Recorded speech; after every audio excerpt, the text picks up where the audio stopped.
እንወያይ። ጤና ይስጥልኝ አድማጮች። ለበርካታ ዓመታት የኢትዮጵያ ፖለቲከኞችና ምሁራን ሀገሪቱ ብሔራዊ ውይይት እንደሚያስፈልጋት ሲያሳስቡ ኖረዋል። የዛሬ 4 ዓመት በገዢው ፓርቲ ብልጽግና ይሁንታ ለብሔራዊ ምክክር ኮሚሽን ተቋቋመ። ኮሚሽኑ የመናገር ነጻነትን የሚያከብር ገለልተኛ ተቋም ስለመሆኑ ቢገልጽም ከመነሻው በዚህ ጉዳይ ጥያቄ ያነሷሉ። ብዙዎች ደግሞ ተስፋ ጥለውበት ዘልቀዋል። ኮሚሽኑ የመነጋገሪያ አጀንዳዎችን ሲያሰባስብ ዓመታትን አስቆጥሮ ሐምሌ 8 ቀን 2018 ዓ.ም ምክክሩን በይፋ ጀምሯል። ለ30 ቀናት እንደሚቀጥልም ገልጿል። ከመላ አገሪቱና ከውጭ የመረጣቸው 4000 ተሰብሳቢዎችም ከ120 ሚሊዮን በላይ በሚገመተው የሀገሪቱ ሕዝብ ወሳኝ ጉዳዮች ላይ እየተነጋገሩ ነው። ሆኖም የፖለቲካ አቋም ልዩነት ወደ ሌላ አቅጣጫ የገፋቸውን ያላካተተ ምክክር እንዴት መፍትሄ ያመጣል? ዛሬም የሚነሳ ጥያቄ ሆኗል። በተለይም በሀገሪቱ በአንድ ወገን ግጭትና ጦርነት እየተስተናገደ በሌላው በኩል ለብሔራዊ ምክክር መትጋቱ ውጤቱን የዞረ ድምር እንዳያደርገውም በሚል የሚሰጉ ጥቂት አይደሉም። ዘመናትም በተሻገሩ አወዛጋቢ ጉዳዮች ላይ ሲያኮረፉ ወገኖችን ሳያሳትፍ ከሚደረግ ውይይት እንዴት ውጤት ይገኛል ሲሉም ይሞግታሉ። ሀገራዊ ምክክሩን እውን ለማድረግ የፈሰሰው ጉልበትና ሀብት አልቦ ፍሬ እንዳይቀር መላ እንዲፈለግም ያሳስባሉ። የዕለቱ እንወያይ ኢትዮጵያ ለዓመታት የጠበቀችው ብሔራዊ ውይይት ወዴት ሲል ይጠይቃል። እንግዶችን ጋብዘናል። እንግዶቻችንን በቅድሚያ ራሳችሁን እንድታስተዋውቁ እድል ልስጥ። ወይዘሪት ምስጥረ ከእርሶ ልጀምር። አመሰግናለሁ። ምስጥረ ስላሴ ታምራት እባላለሁ። የኢትዮጵያ ሕዝባዊ አብዮታዊ ፓርቲ ኢህአፓ ዋና ጸሐፊ ነኝ። አመሰግናለሁ። አቶ ባይሳ ዋቆያ እባላለሁ። ቀድሞ የተባበሩት መንግስታት ድርጅት ሰራተኛ ነበርኩ። ዓለም አቀፍ ሕግ ባለሙያ፣ አሁን ጡረተኛ ነኝ። አመሰግናለሁ። ዶክተር ፍጹም። እሺ፣ እኔም አመሰግናለሁ ለድሉ። ፍጹም አቻሜለ እባላለሁ። የግል ጠበቃ ነኝ። የህግ ባለሙያ ነዎት። በህገ መንግስትም ጉዳይ ላይ የተሻለ እውቀት እንዳለዎት ነው የተረዳሁት። አመሰግናለሁ ማለት ይቻላል። አመሰግናለሁ። እንግዲህ በቅድሚያ በዚህ ርዕሰ ጉዳይ ላይ ለመወያየት ፈቃደኛ ስለሆናችሁ ሁላችሁንም። ብሔራዊ ምክክር ለዓመታት ብዙዎች ለኢትዮጵያ የተመኙት ጉዳይ ነው። ቀደም ሲል ቦታ ያልተሰጠው ይህ ወሳኝ መድረክ አሁን ተጀምሯል። እንዴት አያችሁት? ለመነሻ ሀሳባችሁን ባጭሩ አጋሩን። ቅድሚያ ለሴት ልስጥ። ወይዘሪት ምስጥረ። እንደገለጹ ነው የብሔራዊ ምክክር ጉዳይ ኢህአፓም ለዘመናት ሲያነሳ የኖረው ጥያቄ ነው። ምክክር መደረግ አለበት፣ ብሔራዊ እርቅ ያስፈልጋል ብለን እናምናለን። እዛ ላይ አቋማችን ትናንትም ዛሬም ነገም የማይቀየር ነው። ነገር ግን ምን አይነት ምክክር የሚለው ደግሞ መታየት አለበት ብለን እናስባለን። አሁን ያለው የሀገራዊ ምክክር ሂደት ውስጥ ተሳታፊ አይደለንም። ለተወሰኑ ጊዜያት ከተሳተፍን በኋላ ይስተካከላል፣ ውስጥ ሆኖ ሂደቱን ማስተካከል ይሻላል በሚል ተስፋ ነበር ውስጥ የነበር ነው። ግን በፍጹም ሊሻሻል ባለመቻሉ ብዙ የምናነሳቸው አካታችነት፣ ራሱን መምራትስ ይችላል ወይ፣ ጣልቃ ገብነት የለውም ከሚሉ ጥያቄዎች ጀምሮ መመካከርስ ያለባቸው እነማን ናቸው፣ እውነት እነዛ አካላት እየተመካከሩ ነው ወይ የሚሉ መሰረታዊ ጥያቄዎችን በማንሳት አብዛኛው መልስ ኦልሞስት ሁሉም ሊባል በሚችል ሁኔታ አሉታዊ በመሆኑ በሂደቱ ውስጥ እየተሳተፍን አይደለም። በጣም አደገኛው ነገር ግን እንዳልኩሽ ኢትዮጵያ ውስጥ ብዙ ጊዜ የዲሞክራሲ ልምምድ ብዙ የሰላማዊ ትግል አማራጮችንም ሆነ እንደዚህ አይነት ለምክክር ያሉ ከባድ ሀሳቦችን እንደ ፌሊየር እንዲቆጠሩ የሚያደርግ ሂደትም ነው አሁን ላይ ያለው። በእኛ አመለካከት ህዝብ በምክክር ላይ ያለውን እምነትም እንዲያጣ መሰረት የሚጥል የምክክር ሂደት ነው ብለን እናምናለን እና እኛ በሂደት ውስጥ የለንም። ሂደቱንም ባጭሩ የምንመለከተው በዚህ መልክ ነው። መልካም። አቶ ባይሳ እርሶስ እንዴት ያዩታል? ምክክሩ ሁልጊዜም አስፈላጊ ነው። ይሄ መቼም ፖለቲካ ባህላችን ስላልፈቀደ ወይም ስላለመድ ነው ንግግርን ወይም ምክክርን እንደ አጀንዳ አድርገን አንወስደውም እንጂ ምንጊዜም ተመራጩ ብሔራዊ ምክክር ነው። ግን ይሄ ብሔራዊ ምክክር የሚባል ነገር ዛሬ ኢትዮጵያ ውስጥ የሚካሄደው በጣም እንግዳ በሆነ መንገድ ነው። ለምንድን? አንድም ኢትዮጵያ ውስጥ ያልተለመደ ነገር ነው። ሰዎች አይመካከሩም። በፖለቲካ ደረጃ ማለት ነው። ሁሉም የኔ ይበልጣል፣ የኔ ካንተ ይሻላል ነው የጉልበት እንትን ነው እንጂ እንደዚህ ሰው ተስማምቶ በአንድ አጀንዳ ወይ በተለያዩ አጀንዳዎች ለማውራት ተብሎ መሰብሰቡ በጣም ጥሩ ነው። እኔ ምንም እክሉ አይታየኝም፣ ግን ይዘቱን አላውቅም። እነማን ተሰበሰቡ፣ እነማን አወሩ፣ ምን ሊያወሩ ነው ምለውን እኔ አንድ ተጨባጭ ማስረጃ ያለኝ የኮሚሽኖቹ የተቋቋሙበት ማንዴታቸውን ያውቃለሁ። ምን እንደምጠበቅባቸው፣ ምን ማድረግ እንዳለባቸው አውቃለሁ። ግን በዛ መንገድ ሄደ ወይ አልሄደ ምን የማውቀው ነገር የለም ከውጭ ሆኜ። ዋናው ነገር ግን የድርጅቱን ወይም የኮሚሽኑን ማንዴት ጠንቅቄ አውቃለሁ። የሚነበብ ነው፣ ሁሉም ሊያውቅ የሚችል ነው እና በዛ መንገድ ሄዶ ስራ ላይ ውላል ብዬ አስባለሁ። አመሰግናለሁ። ዶክተር ፍጹም የእርስዎን ሀሳብ እንስማ። መቼም የአንድ ሀገር ልጆች ተሰባስበው ስለ ሀገራቸው መምከር፣ በጠረጴዛ ዙሪያ መምከር መልካም ጅምር ነው። በፕሪንሲፕል ደረጃ መልካም ነገር ነው። በጠመንጃ ችግርን ከመፍታት መሰባሰቡ የአንድን ሀገር የፖለቲካ ባህል ከፍ ያደርገዋል። በፕሪንሲፕል ደረጃ ግን ይሄ ስብስብ እንግዲህ 4 ዓመት የፈጀ ነው። ወደ 4,000 ሰዎች ከተለያየ ቦታ ተሰባስበዋል። የመንግስት ካድሬዎች አሉበት እንዳየነው በፎቶግራፍም በዜናም እንደሰማ ነው። አሁን አንዳንድ የመንግስት የተሾሙ የኮሚሽን አባላትም ጣልቃ እየተገባብን ነው ብሎ መግለጫ የሰጡትንም ሰምተናል። ግን አሁን የኔ ፍርሃት ምንድን ነው? እንደዚህ የተሰበሰበው ማህበረሰብ በዛ ውስጥ ያሉትን ጀኒውን ሰዎች ስራ የሚያጠለሽ ነገር ከጠቅላይ ሚኒስትሩም ሆነ ከአንዳንድ የክልል አስተዳዳሪዎች ማለት እንደነ ኦሮሚያ ክልል አስተዳዳሪዎች ከላዩ ላይ እየቸለሱበት ያለ ይመስለኛል። ምክንያቱም ይሄን አርጉ፣ ይሄን አታርጉ፣ ስለዚህ ጉዳይ ብቻ ነው የምንወያየው ምናምን የሚል አጀንዳ መቆለፍ ነገር እንዳለ እናያለን እና ከዚህ አንጻር ችግር ይታየኛል። በዛ ላይ ደግሞ የዚህን ሀገር ብዙ አመት ችግር እንዴት ነው በአንድ ወር ውስጥ መፍታት የሚቻለው? ከአንድ ወርስ በኋላ መንግስት በኋላ መጥቶ ደግሞ ይኸው እነዚህን ተሰባስበው እንዲህ ወስነዋል የሚል እሱ የተቆጣጠረው አጀንዳ ሊመጣ አይችልም ወይ የሚል ስጋት አለኝ እንጂ በፕሪንሲፕል ደረጃ በጠረጴዛ ዙሪያ የሀገርን ጉዳይ መምከር እኔ በዛ ላይ ምንም ችግር የለብኝም። መልካም። እንግዲህ የምክክሩ ኮሚሽኑ ከተመሰረተ ጀምሮ ተቃውሞ የሚያሰሙ ኃይላት በተደጋጋሚ የሚያነሱት የኮሚሽኑን ገለልተኝነትና የሂደቱን ሁሉን አካታችነት መሆኑ ይታወቃል። እርሶም ሊያነሱት ሞክረዋል። አሁን ዶክተር ፍጹም ጥርጣሬውን ነው አጉልተው ያወጡት። በዚህ ላይ ምን ይላሉ? ድጋሜ ወደ እርሶ ነው የምመለሰው። እንግዲህ ምንድን ነው አሁን ቢያንስ በሁለት ክልሎች አክቲቭ የሆነ ጦርነት አለ። በኦሮሚያ ክልል ተብሎ በተሰየመው፣ በአማራ ክልል ተብሎ በተሰየመው ኢትዮጵያውያንን በድሮንም በከባድ መሳሪያም የሚጨፈጭፍ የሚገድል ኢኮኖሚውንም የሚገድል መንግስት አለ። በትግራይ ክልል ደግሞ እኔ እዚህ ውስጥም የለውበትም፣ የራሴን ክልል ራሴ እያስተዳደርኩ ነው፣ መንግስት ገንዘብ ብቻ ይቁረጥልኝ አያገባኝም፣ በኢትዮጵያ ጉዳይ ባለፉት 8 ዓመታት አልተሳተፍኩም እና እንደውም ራሴን እንደ ሌላ ሀገር እቆጥራለሁ የሚል ኃይል አለ። ግን ጂኦግራፊካሊ በአንድ በኢትዮጵያ ክልል ውስጥ ነው ያለው። ሰው እነዛንም ለማምጣት ይሄንን ምክክር ኮሚሽኑን ዛሬ ስብሰባ ከመቅጠር ይልቅ 4,000 ሰዎች ከተለያዩ ቦታ አምጥቶ ከመቅጠር ይልቅ ከነዚህ ነፍጥም አንስተው የተዋጉ ነገም ነፍጥ እናነሳለን የሚሉ ኃይሎች ጋር መንግስት ለምንድን ነው ሆደ ሰፊ ሆኖ ከእነሱ ጋር ተነጋግሮ በውጪ አሸማጋዮች በኩል አድርጎ ያንን መፍትሄ ካገኘ በኋላ ወደዚህኛው ወደ ምክክር ኮሚሽኑ ቢሄድ አይሻልም ወይ? ምክንያቱም ይሄ ምክክር ኮሚሽን የሚያወጣው መግለጫም ነገ ከነገ ወዲያ እንደዚህ ተስማምተናል በቃ ይሄ ነው ብሎ መስከረም ላይ ለሚሰበሰበው ፓርላማ የሚያቀርበው ተጠያቂነቱ ለፓርላማው ስለሆነ የሚያቀርበው ነገር ተአማኒነት አይኖረውም እና ይሄንን ነገር ታጥቦ ጭቃ ይሆናል የሚል ስጋት ነው ያለኝ። ከዚህ ጋር ደግሞ የተያያዘ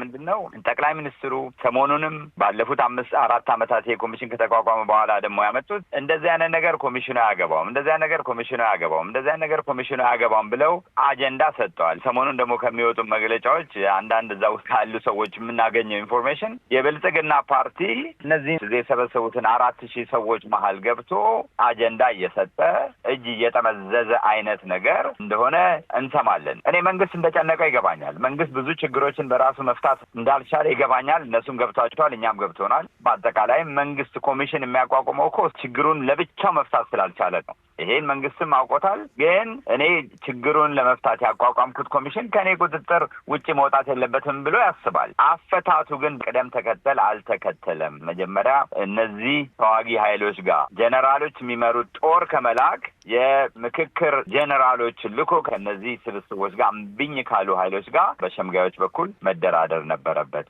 እና ይሄ የሚያሰጋኝ ውጤት ታጥቦ ጭቃ እንዳይሆን መስከረም ላይ የሚል ነው። ወይዘሪት ምስጥረ እርሶስ ምን ይላሉ? ቅድም እንዳልኩት የምክክሩ ጉዳይ ከሚነሱበት ዋና በተለይ ፒላር ናቸው ብለን ከምናስባቸው ትችቶች ውስጥ የመጀመሪያ አካታችነት ነው። ማን ከማን ነውስ የሚመክረው? መምከር ያለበት አካል በእውነት እየመከረ ነው ወይ?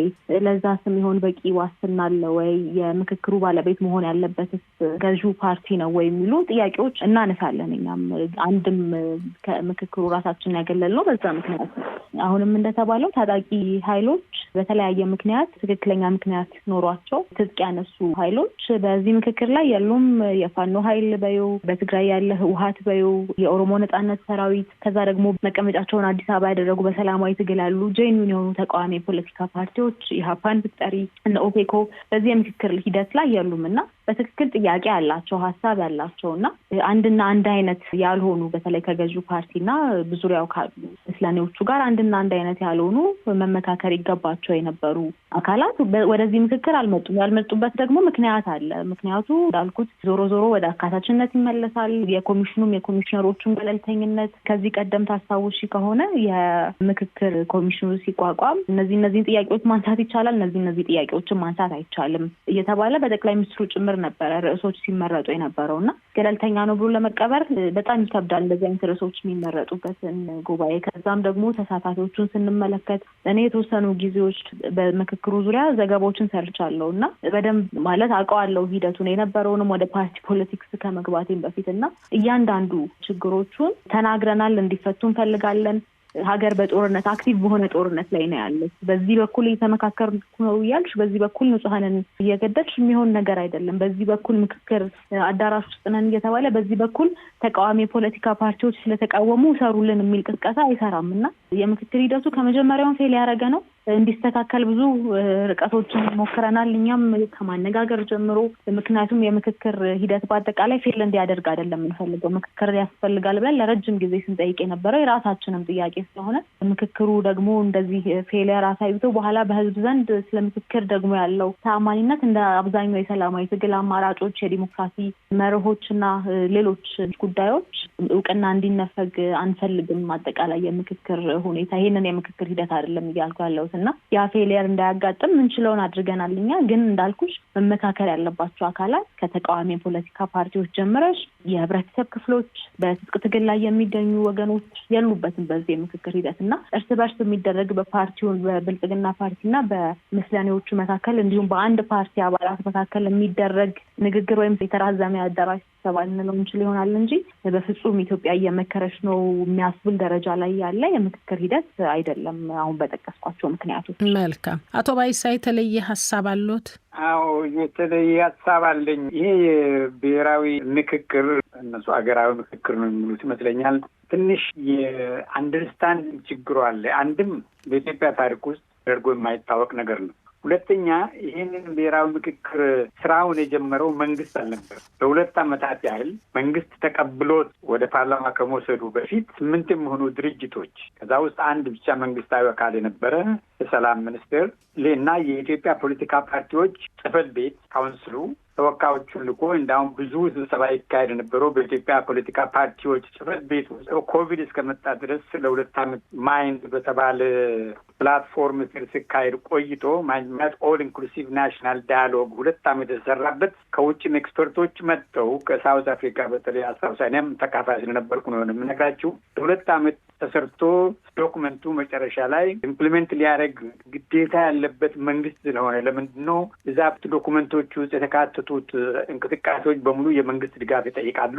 ሎጂስቲክስ አለ፣ ሴኪሪቲ አለ እና ዓላማው ምንድን ነው? ሁሉንም የኢትዮጵያን ማህበረሰብ ያካተተ ማንም ከምንም ማለይበት እና የኢትዮጵያን አገረ መንግስት ሆና እንድትኖር እስከዛ ድረስ ያስቸገራት ምንድን ነው? ለምንድን ነው ዛሬ የማንነት ጥያቄ ጎልቶ ከሌሎች ጥያቄዎች ሁሉ በለጠ ሰዎች አሁን በብዙ ስንት የኢትዮጵያ ሁሉ ዓመታት ታሪክ ነው ያነበራት ሀገር እንደ አንድ ሀገር ሆና ለምንድን ነው በአንድ ባንዲራ የማንስማማው? በምንልት ጥያቄ ለምን አንስማማም? የሃይማኖት ችግሩ፣ የቋንቋው ይህን ሁሉ ችግር ምን አመጣና ለዛሬ ችግር እየከተተንን ከድሮ ጀምሮ ሲደራረብ የነበረውን ችግር በብሔራዊ ምክክር ውስጥ ሶልቭ አድርገን ወደ ዛሬውም ችግር እንመጣለን ነው እንጂ የተቋቋመው አንፎርቹኔትሊ ፓብሊክ ሪሌሽን ችግር ስለነበረ ብሔራዊ ምክክሩ የተቋቋመው ለምን እንደሆነ ብዙን ሰው አያውቅም። ብዙዎቹ ያስቡት የፖለቲካ ድርጅቶቹን ሰብስቦ ከመንግስት ጋር ለማስታረቅ ነው እንደዚህ ነገር መሰላቸው፣ ግን አይደለም። በጣም ሰፊ ነው። ይሄ የአሁኑ ችግር አንዱ ነው። አሁን በተለይ ጎላ ብሎ የሚታየው ህገ መንግስቱ ጉዳይ እሱ ከሺዎቹ አንዱ ጥያቄ ነው። ብዙ ነገሮች አሉ። ማህበረሰባችን ቅድም እንዳልኩት ራሱ ኢትዮጵያኖች ተብሎ በኢትዮጵያ ክልል የሚኖሩ ሰዎች በኢትዮጵያዊነታቸው ሙሉ በሙሉ ያምኑበታል ወይ? ይህ ደግሞ እንዳይሆን ያደረገው ምንድን ነው? ይህንን ማህበረሰባዊ ቀውሱን ነቀርሳውን ወደ ውስጥ ገብተን ለማየት ነው የነገር የተጀመረው። ኋላ ኦፍኮርስ ኮሚሽነሮቹ ሲቋቋሙ መንግስት የበላይነቱን ወሰደ። መሆን ያልነበረበት ነገር ነው። የበላይነቱንም ወስዶ ራሱ አቅጣጫ ሰጪ ሆኖ በመምጣት እኔ በግሌ የማምንበት ኮሚሽኖቹ በተጠበቀው መልክ ኢንዲፔንደንት ነው ይሄዱ አልመሰለኝም። በተለይ አሁን ደግሞ እየተካሄደ ያለው እኔ አሁን ውጭ ነው ያለሁት፣ ኢትዮጵያ ውስጥ አይደለሁም። ግን ለብዙ ጊዜ ኢትዮጵያ ውስጥ ከቅርብ ስከታተል ሂደቱን በግሌ ነው። ይሄኔ ተሳትቼ ሊሆን ይችላል። በእኔ እምነት ለ2 ዓመት ከሰራንባቸው በኋላ አጀንዳዎቹ ላይ መንግስት አሳልፈን ከሰጠን በኋላ በግሌ ከዛ ፕሮሰስ ለመውጣት መረጥኩ። ምክንያቱም አምኖት 100% ሹር ዛሬም ቢሆን ሁሉን አቀፍ ነው ወይ? ሁሉን አቀፍ ሲሉ እንደ ኦላ እና ፋኖን አይደለም። ይሄ አንድ ኤሌመንት ናቸው። እነዚህ የማህበራዊ ችግሮቻችን ነው ይሄ ነገር ማይበረበት እነሱ አንዱ ችግር ናቸው ከብዙ መቶ ችግሮች። እነዚህ መጥቶ ቢካፈሉ ተብሎ ነው። ኦፍኮርስ በጣም ቀላሉ ነገር ይሄንን እኔ ብሔራዊ ምክክር የሚያስፈልግ አይደለም። አገር ውስጥ የእርስ በርስ ግጭት ነው። የኦነግ ሰራዊትም የፋኖም የትግራይም ሰራዊቶች ጥያቄ ያላቸው ጥያቄያቸው ትክክል ሁን አይሁን የምታውቀው ደግሞ በንግግር ነው። ይህ ንግግር ደግሞ ሁለቱንም ፓርቲ ይመለከታል። የሰላም ጥያቄ ነው፣ መንግስት ብቻ አይደለም። ግን መንግስት የመጀመሪያውን እርምጃ ወስዶ ሰዎቹ ጋር ደርሶ ለሰላም ድርድር መዘጋጀት አለበት ነው እንጂ ብሔራዊ ምክክር ኮሚሽኑ አጀንዳው በጣም ሰፊ ነው። በእነዚህ ላይ ተወሰነ አይደለም ለማለት ነው። አመሰግናለሁ። እንግዲህ እርስዎ እንዳሉት አሁን የብዙዎች ጥያቄ ነው። ለመሆኑ ብሔራዊ ምክክር ወይም ውይይት የሚለውን ጽንሰ ሀሳብ ምን ያህል ህዝቡ ተረድቶታል የሚለው ጥያቄ አለ ነው። ዶክተር ፍጹም እርስዎ ምን ይላሉ? በዚህ ላይ ግልጽ ነው ወይ? ኢትዮጵያን እንግዲህ አሁን ቀደም ብሎ የተናገሩት አቶ ባይሳም እንዳሉት ኢትዮጵያን በግዳጅ ኢትዮጵያውያን አልሆንም፣ ግን በሀገራቸው ጉዳይ እንዴት ነው መሄድ ያለብን? ይሄንን ሁሉ አየን። ንጉሱ መጡ፣ ሄዱ። የመንግስቱ ኃይለማርያም መንግስት መጣ፣ ሄደ። ወያኔ የሚመራው የኢህአዴግ መንግስት ነበረ። ሪፎርም አድርጎ ራሱን አመጣ። ይሄን ሁሉ አየን እና መከራም አይተናል፣ ብዙ ነገርም አይተናልና እንዴት እንቀጥል የሚል ጄኒውን የሆነ ኢትዮጵያን እነዚህ ከኛ አብራክ የወጡ ልጆች ናቸው። እንግዲህ ይሄንን ሁሉ ደጉንም መጥፎውንም ያመጡብና እንዴት ነው የምንቀጥለው አንዴና ለመጨረሻ ጊዜ ብሎ መምከር ጄኒውን የሆነ ነገር መኖሩ ይሄንን ማንም ሰው የሚጠላ አይደለም። ኢትዮጵያን ኦፖርቹኒቲ ተሰጧቸው ግልጽ በግልጽ ቢነጋገሩ ጥሩ ነው እና ይሄ ከሆነ አላማው ግን በዚህ ሁኔታ አልነበረም መካሄድ ያለበት። አሁን እኔ አልነበርኩም ይሄ ኮሚሽን ኢኒሼት ሲደረግ፣ ግን አሁን ቀደም ብሎ የተናገሩት ግለሰብ ኢንተንቱን እንደሚያውቁት አስረድተውናል። ይሄ ከሆነ ግን እርሳቸውም እንዳሉት መንግስት ጠልፎ አጀንዳውን ወሰደ፣ የበላይ ሆነ የሚለውን ነገር እንድናስብ እያደረገን አሁን ያለው ማለት ነው። እኔ ከእርሳቸው ጋር የሚያስማማኝ ነገር ይሄ ነው አንደኛ። ሁለተኛ የሚያስማማኝ ነገር እነዚህ የነፍጥ ያነሱ ሰዎች አንደኛው ኮምፖነንት ሊሆን ይችላል የችግሩ፣ ግን ሌሎችም ነገሮች አሉ በሀገራችን ላይ እና ይሄን ነገር ሶልቭ አድርገን ወደፊት እንደ ህዝብ እርስ በርስ ተሳስበን ወንድማማችነትን፣ የሀገር ልጅነትን፣ የሀገራችንን ሉዓላዊነት ጠብቀን ተማምነን ነው ባንዋደድም ግን ተከባብረን እንዴት እንቀጥል ሶልቭ እናርግ የሚለውን ነገር መነጋገር በጣም በጣም ተገቢ ነገር ነው። ግን አሰራሩ፣ አካሄዱ፣ እዚህ ውስጥ የሚሳተፉ ሰዎች እነማን ናቸው እና መንግስትስ ከዚህ ላይ እየጠበቀ ያለው እንደ ድመት ምንድን ነው የሚለውን እንድንጠይቅ ያደርገናል። እያየን ነው የመንግስትን እንቅስቃሴና የመንግስት ጣልቃ ገብነት ሳይኖርበት ኢትዮጵያን የራሱን ሽማግሌዎች የራሱን ተመካካሪዎች በነጻ መርጠው በኋላ ውጤትም ሲያመጡ ልጆቻቸውን ተቆጥተው ያንን የሚያንምተው ብለው በሉ አሁን በቃ ለአንዴና ለመጨረሻ ጊዜ እንምከር፣ አዲስ ሪፐብሊክ እንመስርት፣ አዲስ ሀገር እንመስርት፣ የአዲስ ሀገር ህጎችን እናውጣ እና ቢያንስ ለሚቀጥለው 20፣ 30፣ 50 ዓመት ችግራችንን ለሚቀጥለው ትውልድ ሳናስተላልፍ እንፍታ በሚል እሳቤ ነው እንግዲህ አንድ እንደዚህ አይነት ትልቅ ሴቲንግ መሆን ያለበት። ያ የሆነ አይደለም እና መስከረም ላይ የምናየው ውጤት አሁን እኛ እዚህ ቲዎሬቲካሊ የምናወራውን ነገር አያመጣልንም። ፖለቲካ ፓርቲዎች የህዝብ ነጸብራቆች ናቸው። የእነሱም ፍላጎት መካተት አለበት። እነዚህ አማጽያኖችም የእነሱም ፍላጎት አለ፣ መካተት አለበት። ግን እነዚህ ፖለቲካ ፓርቲዎች የሚሆን አማጽያንም ሁሉ የህዝቡን ሙሉ ለሙሉ አጀንዳ ይዛሉ ማለት አይቻልም። እነሱንም ደግሞ ኤክስክሉድ ማድረግ አይቻልም። መልካም እንግዲህ ብሔራዊ ውይይት ያስፈልጋል የሚለው ብዙሃኑ የሚስማማበት ነው። እናንተም እያነሳችሁት ያለ ሀሳብ ነው። አካሄዱ ላይ ነው ግን አሁን ሁሉም ጥያቄ የሚያነሳው ኢህአፓ፣ ኦነግ፣ ኦነሰ፣ ኦብነግ፣ ኦፌኮ እነሱን ሁሉ ጨምሮ የተለያዩ ፓርቲዎች እንደ ፖለቲካ የጊዜ መግዣና ህዝብን ማማለያ አድርገው ሲተቹት ነው የሚደመጠው። ግን አንድ ጥያቄ አለ። ባልተሞከረ ጉዳይ ጥርጣሬው ከየት መጣ? ለምሳሌ ይህን አይነት ጥያቄ የሚያነሱ አሉ። ወይዘሪት ምስጥረ የእናንተ ፓርቲ ደጋግሞ ጥርጣሬውን ሲያንጸባርቅ ነበርና ከየት መጣ ይሄ ጥርጣሬ? አንድ ነገር ይሰራል አይሰራም ብሎ ደግሞ ግዴታ በዛ ሴቲንግ ውስጥ ብቻ መሞከር አለበት ብዬ አላስብም። የተለያዩ ሀገራት የምክክር ሂደትን እናያለን። ከዛም ባለፈ ደግሞ አሁን መሬት ላይ ያለው አውድ ምንድን ነው የሚለው እናያለን። እንዳልኩሽ እኛ ከመጀመሪያ ጀምሮ ይሄ ነገር አይሰራም ብለን አይደለም ራሳችንን ያገለልነው። ውስጡ ሂደት ውስጥ ነበርን ለተወሰኑ ጊዜያት። ግን ውስጥ ሆነን አይተነዋል በደንብ። ፋውንዴሽኑ ልክ አይደለም። የገለልተኝነት ጥያቄ አለበት፣ የአካታችነት ጥያቄ አለበት፣ የተአማኒነት ጥያቄ አለበት እና ያን ሁሉ ያየነው ግን አሁን እንደተጠቀሰው ውጭ ሆነን ሳይሞከር ሳይሆን ውስጥ ሆነን ያሉን ሂደት አይተን ነው። መሰረቱ የተበላሸ ነገር በኋላ ሄዶ የሚያመጣው ውጤት ብዛም የተሻለ ይሆናል ተብሎ አይጠበቅም እና ከዛ አንጻር ውስጥ ሆኖ ሂደቱን በማየት ባለድርሻ አካላት ቅድም እንዳልኩት ተሳትፈዋል ወይ የሚለውን ጥያቄ በመጠየቅ ገለልተኝነት አለው ወይ፣ ራሱን በራሱ ችሎ ማስተዳደር የሚችል ነው ወይ፣ እንዳልኩሽ ከጣልቃ ገብነት ነፃ ነው ወይ የሚለውን ነገር በማየት ያለውን ሁኔታ ስንገመግም ሂደቱ ትክክለኛ አይደለም፣ መሰረቱ በትክክል አይደለም። መጨረሻ ላይ ሄዶም ደግሞ ተጣሪነቱ ለተወካዮች ምክር ቤት ነው እና ተወካዮች ምክር ቤት ደግሞ ከዚህ በፊት ምናልባት 95% ልንችል ይሆናል በገዢ ፓርቲ የተያዘው። አሁን ግን 100% በገዢ ፓርቲ ስር ነው ያለው እና እነዚህን ሁሉ ነገሮች ስደምሪ ስቀንሺ ያለው ሁኔታ ብዙ ረጅም ጉዞ የሚያስኬድ ለሀገር ዘለቄታዊ ሰላም የሚያመጣ ዘለቄታዊ ደህንነት የሚያመጣና ብሔራዊ እርቅን ለማምጣት የሚያስችል አቅም አለው ብለን ስላላመንን ነው በዛ ውስጥ ያለ ነው። ይሄ ደግሞ የኛ ብቻ አቋም ሳይሆን በዛ የምክክር ሂደት ውስጥ ተሳታፊ ያልሆኑ ነገር ግን ተሳታፊ ባለመሆናቸው የምክክር ሂደቱ አንድ እርምጃ እንዳይራመድ ያደረጉ አካላት ያደረጉ ስል በውንጀላ መልክ ሳይሆን ትክክለኛ ምክክር ባለመደረጉ በሂደቱ ውስጥ የሌሉ አካላት ባለመኖራቸው ረጅም ርቀት የሚያስኬድ ጉዳይ አይደለም። ዘለቄታዊ መፍትሄ የሚያመጣ ጉዳይ ስላይደለ ውስጥ ሆነን አይተነው ነው። እኛ ሞክረነዋል። ፋውንዴሽኑን በደንብ አይተናል። ለማስተካከል ሞክረናል። ብዙ ንግግሮችን አድርገናል።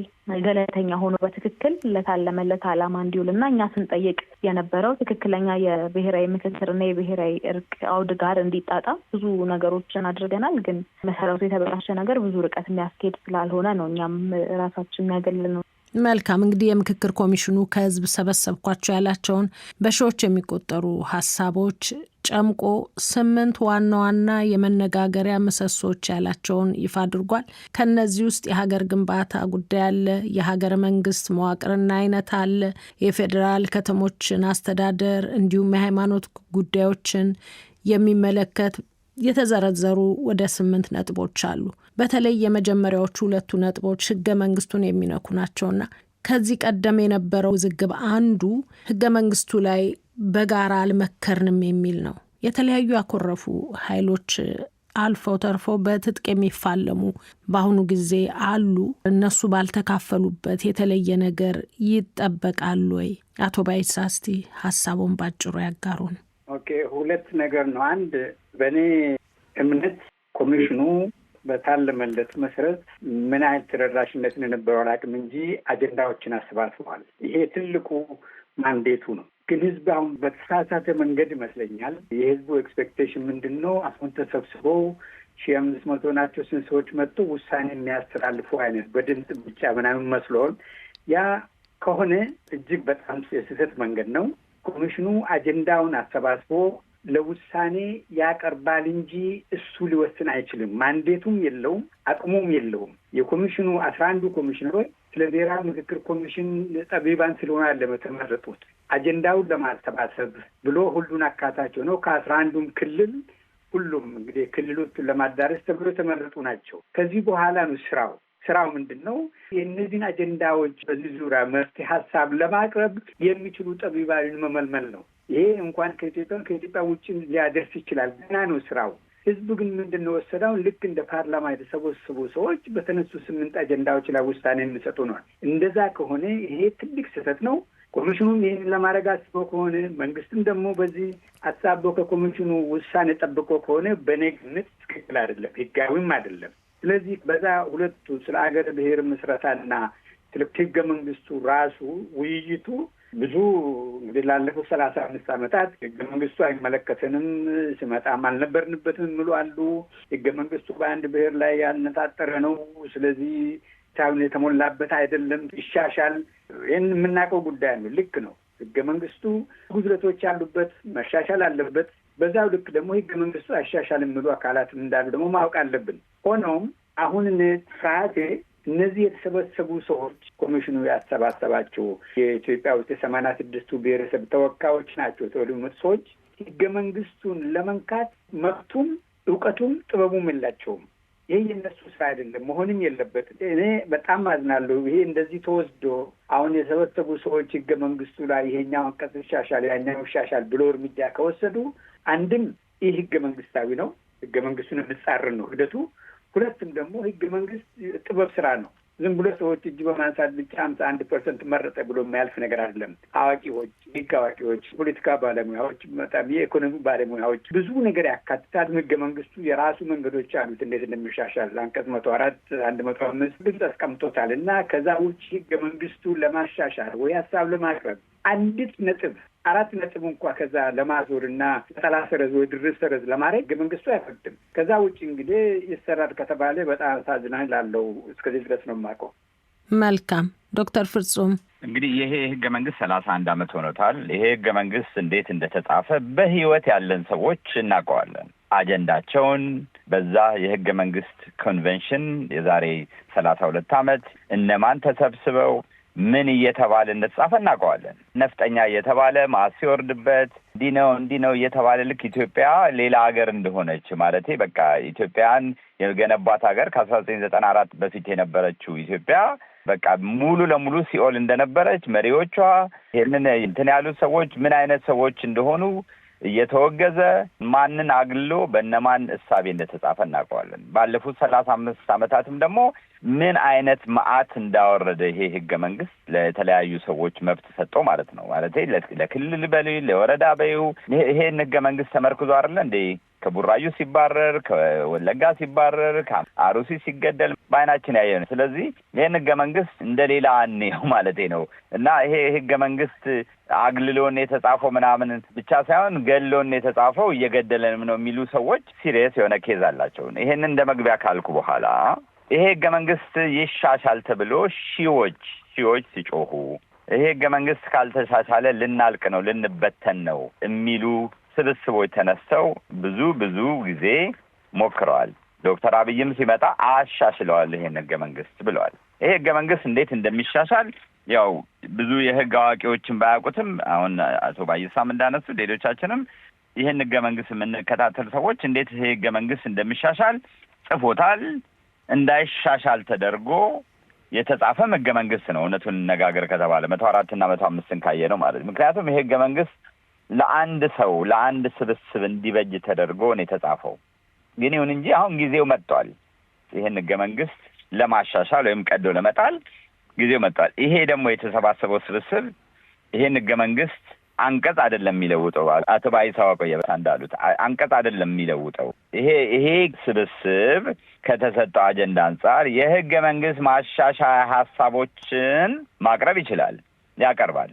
አቶ ባይሳ እንዳሉት ከዛ በኋላ ነው እንግዲህ ፓርላማ ቀርቦ ፓርላማው በ2/3 አጽድቆት ከዛ ወደ ክልል ምክር ቤቶች ሄዶ ክልል ምክር ቤቶች አጽድቀው ተመልሶ መጥቶ ያ ሳይክል እንዳለ ነው ተጽፏል በትክክለኛው መንገድ። እንግዲህ በዛም መንገድ እንሄድ ካልም ማለት ነው። ግን ይህ ስብስብ የህገ መንግስት ማሻሻያዎችን አያቀርብም፣ ዝም ብሎ ተሰብስቦ ነው የሚሄደው የሚለው ነገር ከእውነታው የራቀ ነው። ምክንያቱም ዶክተር አብይም ይሄን እንደሚፈልግ ተናግረዋል። ኮሚሽነሮችም ሲነጋገሩበት ነበር። ውስጥም አሁን ያሉ ሰዎች እንደሚነግሩና በሚዲያም በምንም እንደምንሰማው የህገ መንግስት ማሻሻያ ሀሳብ አንደኛው የዚህ ምክክር ኮሚሽን አጀንዳ ነው። የምንፈልገውን አይነት ማሻሻያ ያመጣል። እሱን የምናየው ነገር ነው። መንግስት የሚፈልጋቸው ነገሮች እንዳሉ ይታዩናል። አዎ ይታዩናል።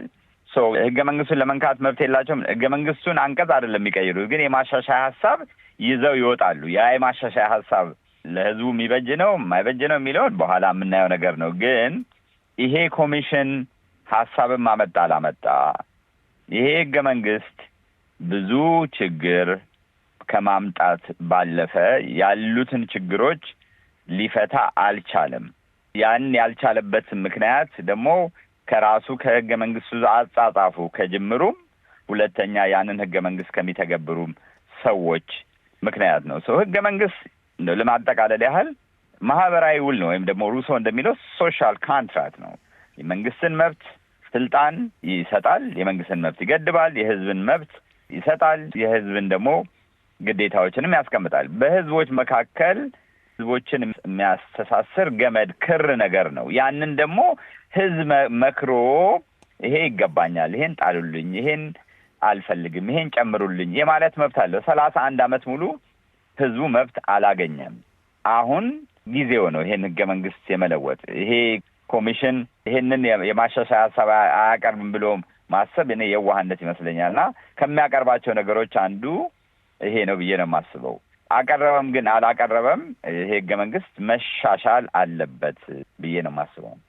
መልካም። እንግዲህ ቀደም ሲል እናንተም እንዳነሳችሁት በተለያዩ አካባቢዎች ኢትዮጵያ ውስጥ ግጭት፣ ጦርነቶች መካሄዳቸው ይሰማል። ወደ ግጭት የሚያመሩ ፍጥጫዎችም የዓለም አቀፉ ማህበረሰብ ሳይቀር ትኩረት ስበዋል።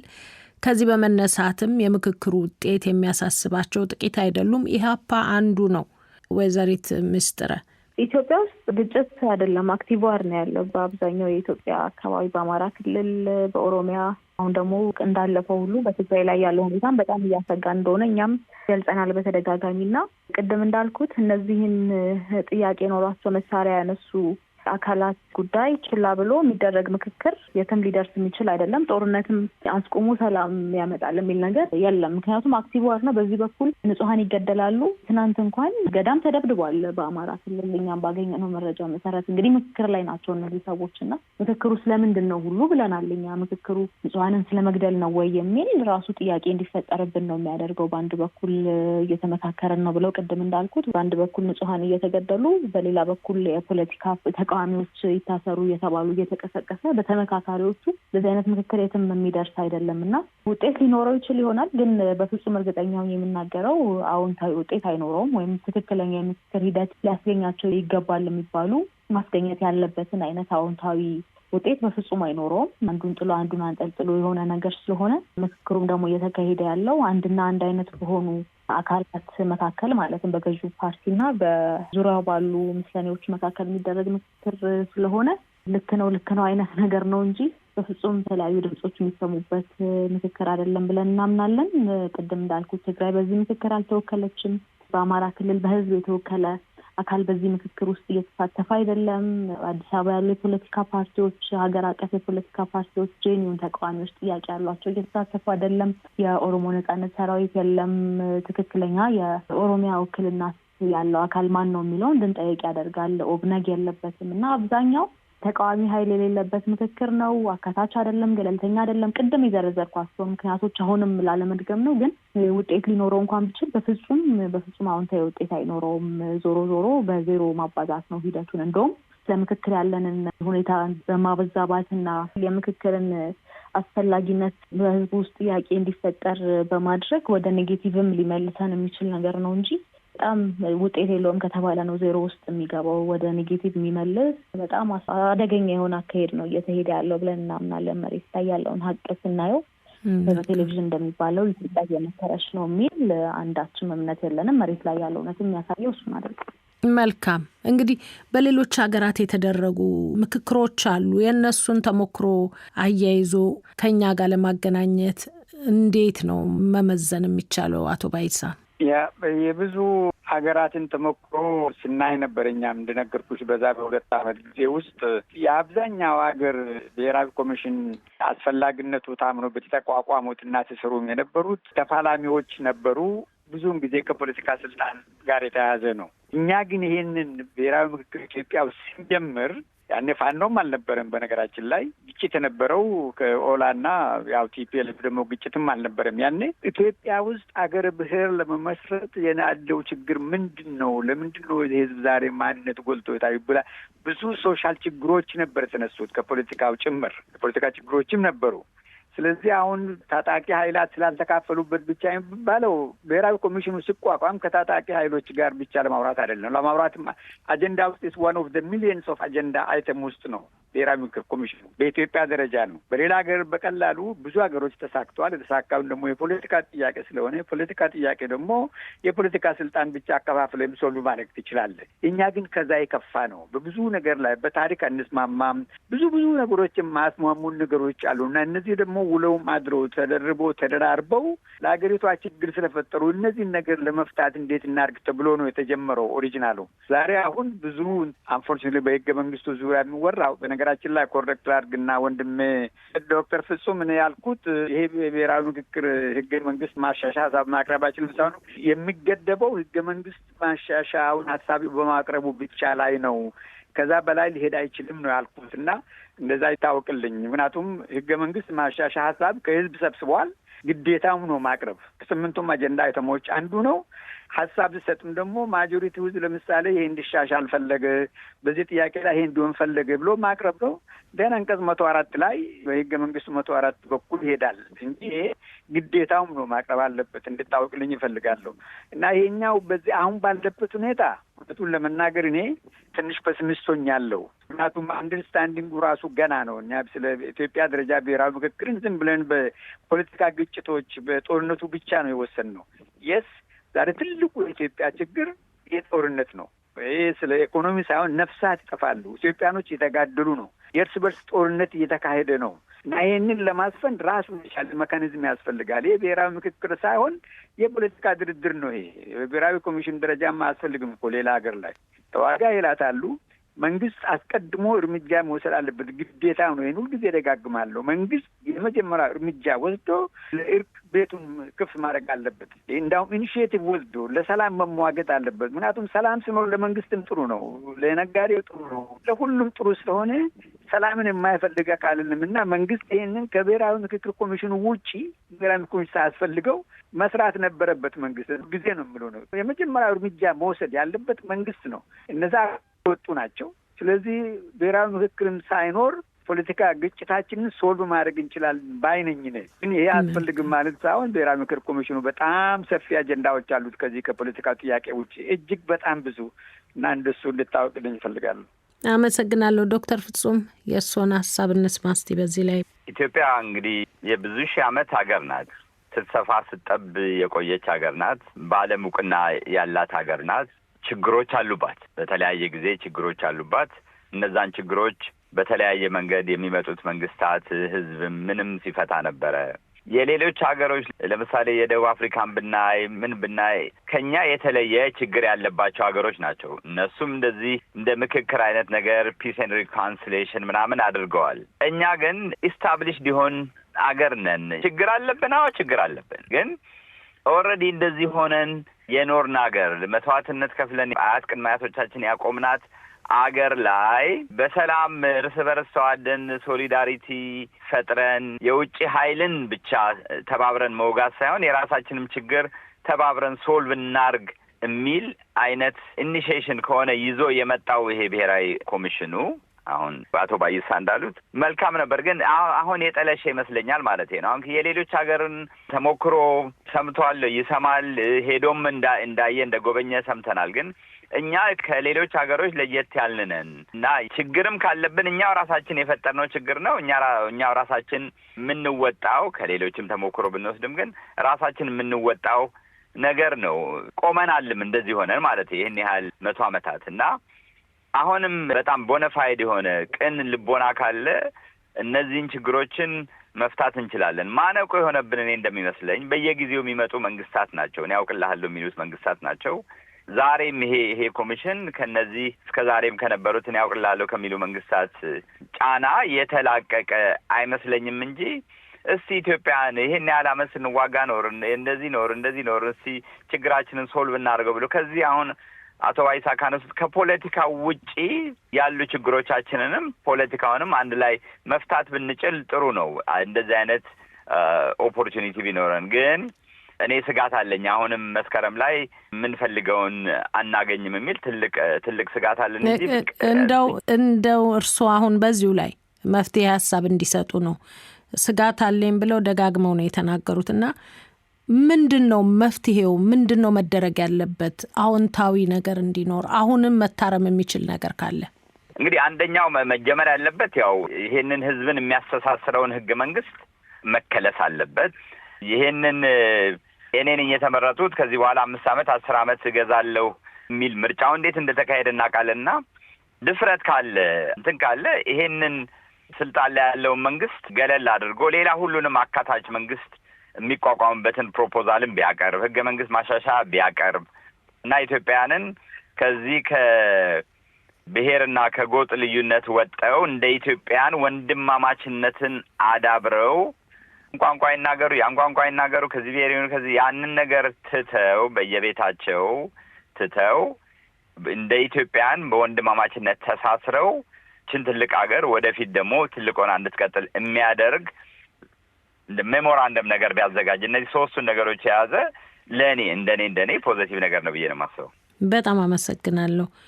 አቶ ባይሳ እርሶም እስቲ የተሻለ ውጤት ወይም በጎ ነገር እንዲመጣ ከዚህ ምን መደረግ አለበት ይላሉ ባጭሩ? ከዚህ ከኮሚሽኑ ስብሰባ ከሆነ እንደነገርኩሽ ነው፣ ቅድም እንዳልኩት ነው። ከነሱ የሚጠበቀው አጀንዳዎቹን ሰብስቦ ፓክ አድርገው ለሚመለከተው አካል ማስተላለፍ ነው። የትልቁ ስራቸው ነው።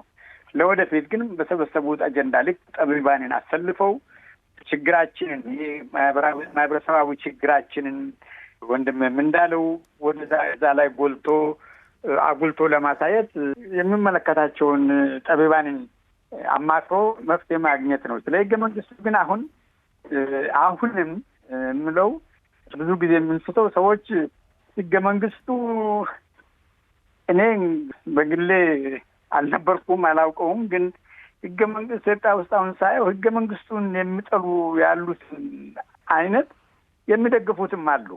ስለዚህ ይሄ ነገር ዝም ብሎ ህገ መንግስቱ እንደዚህ መጥፎ ነው እየተሰለቅ ማለት ሌላው ደግሞ የለም አይነካም የሚለው አካል ስላለ ይሄን ሁለቱን ሀሳብ አግባብቶ በውይይት በምክክር ምንድን ነው ጉዳቱ? ምን ጠቀመ? ማንን ጎዳ? ጉዳቱስ ምን አይነት ነው? እንዴት ደግሞ ሳልቬጅ እናድርግ ይሄንን ጉዳት ብሎ በምክክር መፍታት ነው እንጂ አሁንም እንዳለ ሁኔታ ባለፈው ጊዜ ህዝቦች አልተካፈልንበትም ብለው እንዳሉት አሁንም ደግሞ አልተካፈልንበትም የሚሉ ሰዎች ይፈጠራሉ። ከዛም በላይ ደግሞ እንዲቀየር የማይፈልጉ ሰዎች አሉና በጣም ኮምፕሊኬትድ ነው።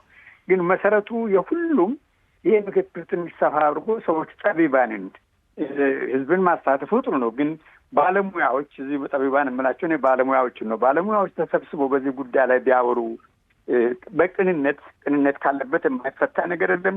ህገ መንግስቱ እውነት ማንን ጎዳ?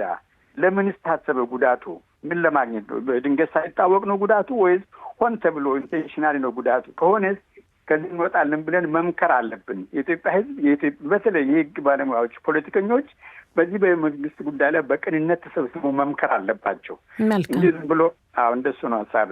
መልካም አመሰግናለሁ። ወይዘሪት ምስጥረ የመፍትሄ ሀሳብ በዚህ የምክክር ኮሚሽን የሚመጣ አዎንታዊ ለውጥ አለ ብለን አናስብም። ምክክር ግን ለሀገር እንደሚያስፈልግ እናምናለን። እኛም ለዘመናት ስንጠይቀው የነበረ ጥያቄ ነው እንደ ፓርቲ።